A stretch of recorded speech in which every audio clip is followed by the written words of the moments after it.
Hola, ¿qué tal amigos? Buenos días, buenas tardes y buenas noches. No importa la hora que sea, siempre es un gran momento para aprender español con Profesor Pablo.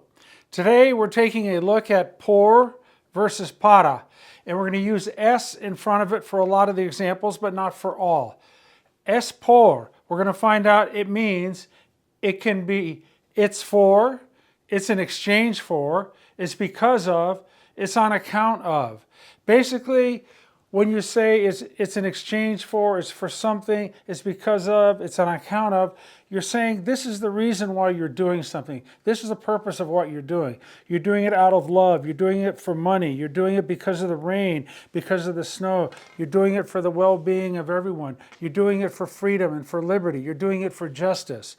There you're going to use por, because whatever your effort is, you're putting that effort in. That action is going in, and you're doing it por whatever we have listed here. It's like an exchange. Like people go and fight for their country for freedom, por la libertad. They get freedom back and they give their efforts to achieve freedom. So it's like an exchange. Over here, es para, it's kind of like a arrow to be. A is giving something to be. It's like a delivery. Like FedEx, UPS, or Amazon, as something's delivered to your house, they say it's for you. Es para usted, señor. Es para usted, señora. Es para usted, señorita. Okay? Who it's for? Delivery. That is es para. A gift, it's for Mary. Es para Maria. Es for Susana. Es para Susana. It's for the boys. Es para los muchachos. If something's handed to you, we're going to talk about that because it'd be either es por or es para, and we'll talk about that with money specifically. But let's get back to our first cluster. Again, es por in English can translate to it's for, and it's in exchange for, it's because of, it's on account of. And whatever you're doing, whatever that effort is, that's the reason and the purpose that you stayed here. It's for this. You're doing it for the well-being of everyone. You're doing it for the championship, right? Your efforts to win the game. All right, here we go. El amor is because of love. Es por el amor. El dinero. You're going to do a job. It's not your favorite type of job that you do. You're a car mechanic. It's a hard particular job, but you say, voy a hacer el trabajo por el dinero. I'm going to do it for the money. Por el dinero. La lluvia. Why are the streets closed? Porque las calles están cerradas. Todo está inundado. Everything is flooded. It's because of the rain. Es por la lluvia. ¿Por qué el camino que lleva a las montañas está cerrado? Why is the road that leads to the mountains closed? ¿Por qué el camino que lleva a las montañas está cerrado? Es por la nieve. El calor. Why did they cancel the game? ¿Por qué cancelaron el partido? Change es to fue. It was because of the heat. Fue por el calor. It was because of the smoke.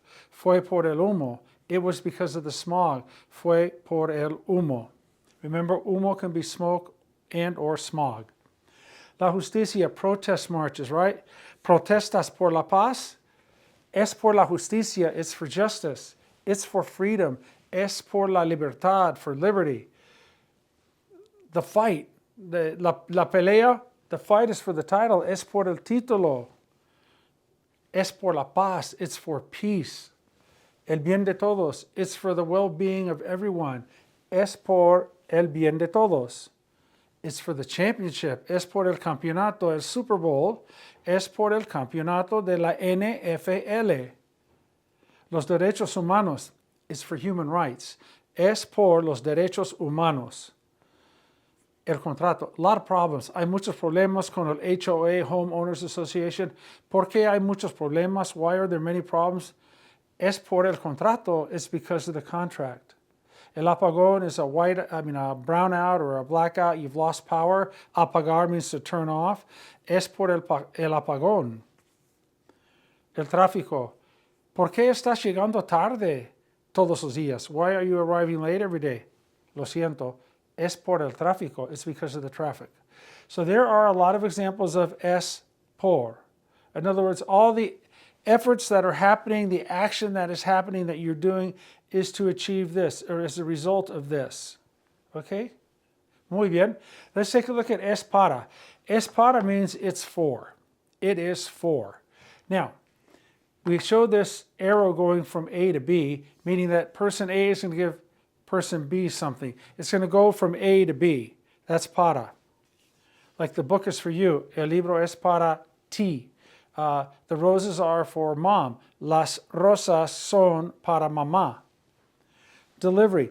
FedEx, UPS, Amazon, anything that's delivered, the person written down on the package to whom they're delivering it, that's es para, es para, es para. It's for the business, es para el negocio. It's for the bank, es para el banco. It's for the store, es para la tienda. It's for us, es para nosotros. It's for everybody, es para todos. Es para. You follow es para with pronouns, nouns, objects. Now, we know the subject pronouns in Spanish are yo, tú, and then él, ella, usted, nosotros, nosotras, vosotros, vosotras, ellos, ellas, and ustedes. Well, these are prepositional pronouns. Por and para. Por and para are prepositions. Yo changes to me, and tú changes to ti. It's for me. Es para mí with an accent. Me with an accent means me. Me without means my. It's for you. You can't say es para tú. You got to say es para ti. It's for you. But you can say es para tu papá. Is for your dad. Tú without the accent means your. Tú with the accent means you. Okay? Ti. Es para ti takes the place of tú as a prepositional pronoun. It's for you guys. In Spain, es para vosotros. You guys in Spain that are all girls, feminine, you'd say es para vosotras. Standard Latin American Spanish, regardless of the gender reference, you'd say es para ustedes. It's for you guys. All right, let's talk now about this one right here, handed to you with the asterisk. Okay, so let's say we're talking about a cámara, a camera. Let's say that I'm selling you my camera for $1,000, right? And so you hand me $1,000 and you just say, it's for the camera. You'd say es por or es para? Well, there's an exchange, right? It's like A-B, but the arrow goes both ways, right? A's getting the camera and B's getting the money. So when there's an exchange and the arrow goes both ways, we're over here with por. So I give you the money for the camera, I say es por la cámara, because there's an exchange. However, if I'm your parent and I give you money to buy a camera, I put the money in your hand and I say es para la cámara. I'm not getting anything back in terms of the camera. The camera's not coming to me. You're going to take the money and go buy the camera. So that exchange is going to be somebody else. When you give the money to the camera salesperson, you'd say, aquí está el dinero por la cámara. Mom and dad give you the money and they say, aquí está el dinero para la cámara. So that's the difference with por and para. When there's an exchange, it could be either es por la cámara or es para la cámara. Es para la cámara means that here's the money, it's to be spent on the camera. Es por la cámara, it's in exchange of the for the camera. Tú without the accent means your. Tú with the accent means you. Okay? Ti, es para ti, takes the place of tú as a prepositional pronoun. It's for you guys. In Spain, es para vosotros. You guys in Spain that are all girls, feminine, you'd say es para vosotras. Standard Latin American Spanish, regardless of the gender reference, you'd say es para ustedes. It's for you guys. So that's how you use es para, and that's how you use es por. Por versus para, ser versus estar, imperfect versus preterite, present versus present subjunctive. Those are the four major areas that with practice and more instruction, we're going to get better and better and better and become really, really sharp with these topics. Now, thanks for subscribing. If you haven't, please like if you liked the lesson. Our subscriptions are closing in on 5,000. I'm so excited about that. I'd like to get our learning lessons out to everybody as possible. So that's why we asked you to subscribe and to like, because it helps the algorithm grab onto your channel and send it out to more people. Okay, es todo por ahora. Gracias por todo. You guys are the best. I appreciate you. Be good, stay safe, have fun, and drink your water. Hasta pronto. Bye-bye.